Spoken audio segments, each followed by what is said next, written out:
ഏത് അവയവങ്ങൾ കടഞ്ഞാലും കടയാത്തൊരവയവം നമുക്കുണ്ട്, അത് നമ്മുടെ നാവല്ലേ.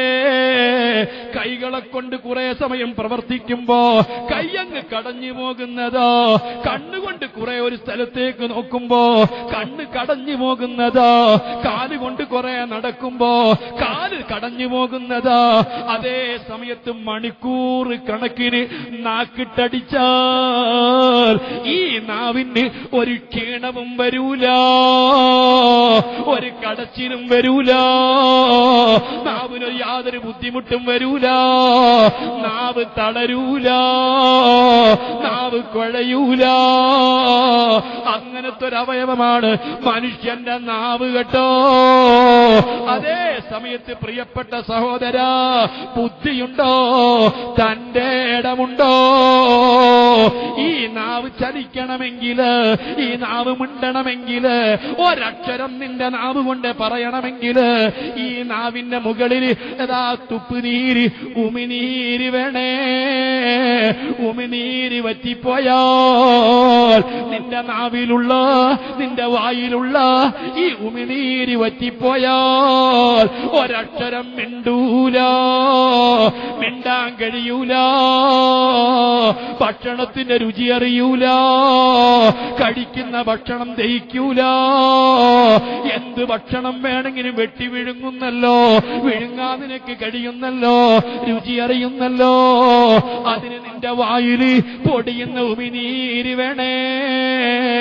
ഈ ഉമിനീര് എവിടുന്നാണ് ഇങ്ങനെ പൊടിഞ്ഞുകൊണ്ടിരിക്കുന്നത്? എവിടെയാണത് കയറ്റി വെച്ചിട്ടുള്ളത്? ഏത് ടാങ്കിലാണത് സ്റ്റോർ ചെയ്തിട്ടുള്ളത്? ഈ ഉമിനീരങ്ങ് വറ്റിപ്പോയാൽ ഒരു ഭക്ഷണത്തിന്റെയും രുചി അറിയുന്നതല്ല. മൂക്കിലൂടെ കൊയലിട്ടിട്ട് ഭക്ഷണങ്ങൾ ഇങ്ങനെ ഒഴിച്ചു കൊടുക്കുന്ന പലരെയും നിങ്ങൾ കണ്ടിട്ടില്ലേ? ആ കഴിക്കുന്ന ഒഴിച്ചു കൊടുക്കുന്ന ഭക്ഷണത്തിന്റെ രുചി അവർ അറിയലുണ്ടോ? നല്ല ഭക്ഷണങ്ങള് ഈ ജ്യൂസ് പോലെ അടിച്ചിട്ട് കൊടുക്കാത്തതെന്താ? അത് ദഹിക്കൂല. ഭക്ഷണം ദഹിക്കണമെങ്കിൽ ഉമിനീര് വേണം. അതുകൊണ്ടാ ചവച്ചരയ്ക്കണമെന്ന് പറയുന്നത്. അതുകൊണ്ടാ വിരലുകളെ കൊണ്ട് മാത്രമേ ഭക്ഷണം കഴിക്കാമൂന്ന് പറയുന്നത്. ആരോഗ്യം നിലനിൽക്കണോ? ഭക്ഷണം കഴിക്കുന്ന സമയത്ത് നിന്റെ കൈവെള്ളയിൽ അറിയരുത് കേട്ടോ. ഹബീബ് മുത്തുനബി അവിടുന്ന് ഭക്ഷണം കഴിച്ചത് വിരലുകളെ കൊണ്ട് മാത്രമോ? ഉള്ളംകൈ അറിയലില്ല. കുറച്ചേ കഴിക്കൂ, വായിലിട്ട് ചവച്ചരച്ച് തീർന്നിട്ടേ അടുത്തതെത്തൂ. അപ്പോഴേ ഉമിനീര് പൊടിയൂ, അപ്പോഴേ അത് ഗുണകരമായി തീരൂ, ആരോഗ്യദായകമാകൂ. ചിന്തിക്കണ്ടേ? യുഹില്ലു ലഹുമുത് ത്വയ്യിബാതി വയുഹർരിമു അലൈഹിമുൽ ഖബായിസ. എല്ലാ ഗുണങ്ങളും എല്ലാ വൃത്തിയുള്ളതും ആവശ്യമായത് മുഴുവനും മുത്തുനബി നമുക്ക് അനുവദിച്ചു തന്നതാ, പഠിപ്പിച്ചു തന്നതാ. യുഹർരിമു അലൈഹിമുൽ ഖബായിസ. എല്ലാ വേണ്ടാത്തതും, എല്ലാ വെടക്കായതും, എല്ലാ വൃത്തികെട്ടതും മുത്തുനബി നമുക്ക് നിഷിദ്ധമാക്കിയിട്ടുള്ളതാ. ഞാൻ ചോദിക്കുന്നു മോനെ, എപ്പോഴെങ്കിലും ചിന്തിച്ചിട്ടുണ്ടോ ഈ ഉമിനീര് ഓരോ നിമിഷവും നിന്റെ വായിൽ പൊടിയിക്കുന്ന റബ്ബുൽ ഇസ്സ ഖുർആനിൽ ചോദിക്കുകയാ, ഖുൽ ഇന്നസ്മഅഉകും ഗൗറാ ഫമൻ യഅതീകും ബിമാഇൻ മഈൻ. നിങ്ങളെ ചങ്കിലെ, നിങ്ങളെ വായിലെ, നിങ്ങളെ നാവിലെ ഈ ഉമിനീരങ്ങ് വറ്റിപ്പോയാൽ, കണ്ണിൽ പ്രവഹിച്ചുകൊണ്ടിരിക്കുന്ന കണ്ണുനീർ അത് വറ്റിപ്പോയാൽ ഫമൻ യഅതീകും ബിമാഇൻ മഈൻ. ഒരു തുള്ളി കണ്ണുനീര് പടക്കാൻ കഴിയുമോ? കൃത്രിമമായി ഉണ്ടാക്കാനൊക്കുമോ? നിനക്ക് വായി വായിലുള്ള ഉമിനീര് വറ്റിപ്പോയാല് മിണ്ടൂല. 2 വർഷം മുമ്പ് സയ്യിദ് ഖലീൽ തങ്ങളവറുകള് മഅ്ദിൽ വെച്ചുകൊണ്ട് പൊട്ടിക്കരഞ്ഞു ദുആ ചെയ്തു. ഒരു മനുഷ്യന്റെ ഉമിനീര് വറ്റിയതാ. കോടികൾ ഉണ്ടായിട്ടെന്തു കാര്യം, സമ്പത്തുണ്ടായിട്ടെന്തു കാര്യം, സൗകര്യങ്ങൾ ഉണ്ടായിട്ടെന്തു കാര്യം, വിദ്യാഭ്യാസം ഉണ്ടായിട്ടെന്തു കാര്യം? ഇല്ല ഇല്ല. ഈ ഉമിനീര് വറ്റിപ്പോയാൽ കോടികൾ കൊടുത്താൽ ഒരു ഉമിനീര് നിർമ്മിക്കാൻ കഴിയില്ല. ആവശ്യാനുസരണം നിന്റെ വായിൽ ഇങ്ങനെ ഉമിനീര് സൃഷ്ടിച്ചുകൊണ്ടിരിക്കുന്ന ഈ റബ്ബിന്റെ പേരൊന്ന് കേൾക്കുമ്പോ എന്തുകൊണ്ട് ചിന്ത വന്നില്ല, ഉൾക്കിടിലം വന്നില്ല, പേടി തോന്നിയില്ല, ചിന്ത വന്നില്ല, രോമാഞ്ചമുണ്ടായില്ല? ഇതാ ദുഃഖിറല്ലാഹു വജിലത്ത് ഖുലൂബുഹും ഖാലല്ലാഹു അസ്സ വജൽ. മുഅ്മിനീങ്ങൾക്ക് അത് കേൾക്കുമ്പോൾ കൽബ് കടന്ന് പെടഞ്ഞു പോകും. ഈ റബ്ബാരായി അല്ലാഹുവിനറിയോ? എന്റെ ഹൃദയത്തെ മിടിപ്പിച്ചുകൊണ്ടിരിക്കുന്നവനാ. ഈ റബ്ബാരാന്നറിയോ? എന്റെ കിഡ്നിയെ പ്രവർത്തിപ്പിച്ചുകൊണ്ടിരിക്കുന്നവനാ. ഈ അല്ലാഹ് ആരാന്നറിയോ? നിന്റെ ശരീരത്തിൽ 6 ലിറ്റർ രക്തം അങ്ങോട്ടും ഇങ്ങോട്ടും സർക്കുലേഷൻ ചെയ്തുകൊണ്ടിരിക്കുന്നവരാ.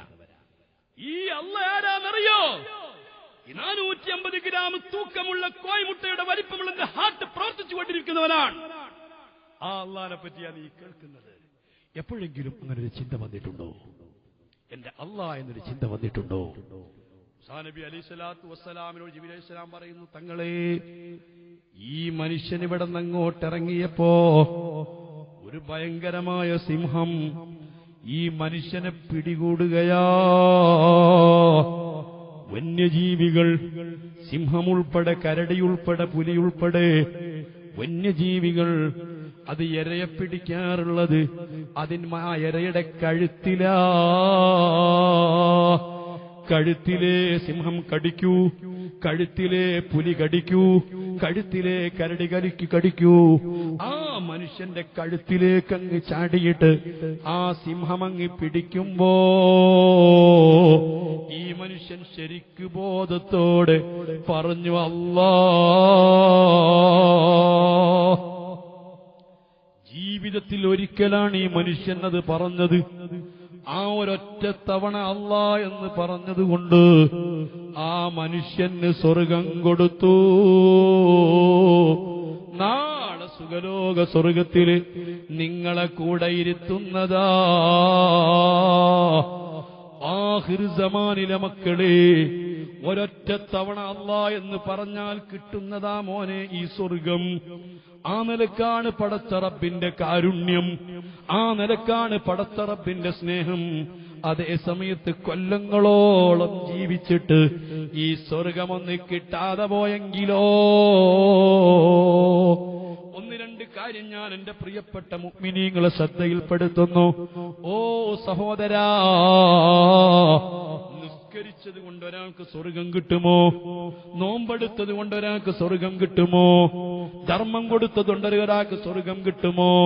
രണാങ്കണത്തിൽ ഇറങ്ങിയിട്ട് യുദ്ധം ചെയ്തത് കൊണ്ട് ഒരാൾക്ക് സ്വർഗം കിട്ടുമോ? ഇവിടെ നോക്ക്, ചിന്തിക്കണം. സമയം എത്രയുണ്ടെന്നറിയില്ല. ഹബീബ് മുഹമ്മദ് മുസ്തഫ സ്വല്ലല്ലാഹു അലൈഹി വസല്ലമ തങ്ങൾ ജീവിച്ചിരിക്കുന്ന കാലം എന്ന് നീ ചിന്തിച്ചോ? ഒരു മനുഷ്യൻ 75 കൊല്ലം ജീവിച്ചു. ഈ 75 കൊല്ലത്തെ ജീവിതത്തിൽ ഒരിക്കലും ഒരു നന്മ ചെയ്തിട്ടില്ല, ഒരു സൽക്കർമ്മം ചെയ്തിട്ടില്ല. ദുൽമ് മാത്രമാണ് ചെയ്തത്. ആളുകൾക്ക് ഉപദ്രവം മാത്രമേ ചെയ്തിട്ടുള്ളൂ. പരാക്രമങ്ങളെ തന്റെ ജീവിതത്തിൽ ഉണ്ടായിട്ടുള്ളൂ. അങ്ങനത്തെ ഒരു മനുഷ്യൻ, 75 കൊല്ലത്തെ ദുർനടപ്പുകളോടുകൂടി ജീവിച്ച മനുഷ്യൻ, പെട്ടെന്നൊരു ബോധം വന്ന് ഹബീബ് മുത്ത് മുഹമ്മദുർ റസൂലുള്ളാഹ് സല്ലല്ലാഹു അലൈഹി വസല്ലമ തങ്ങളെ സമീപത്തു ചെന്നു.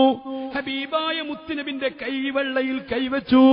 അതാ മനസ്സറിഞ്ഞ് അശ്ഹദു അല്ലാ ഇലാഹ ഇല്ലല്ലാഹ് വഅശ്ഹദു അന്ന മുഹമ്മദർ റസൂലുള്ളാഹ്, ഒരു കാമിലായ ഈമാൻ ആവശ്യമായ രൂപത്തിൽ ആ മനുഷ്യൻ വിശ്വസിച്ചുകൊണ്ട് കലിമ ചൊല്ലിയിട്ട് ഒന്നോ രണ്ടോ നിമിഷം മാത്രം അയാൾ ജീവിച്ചു.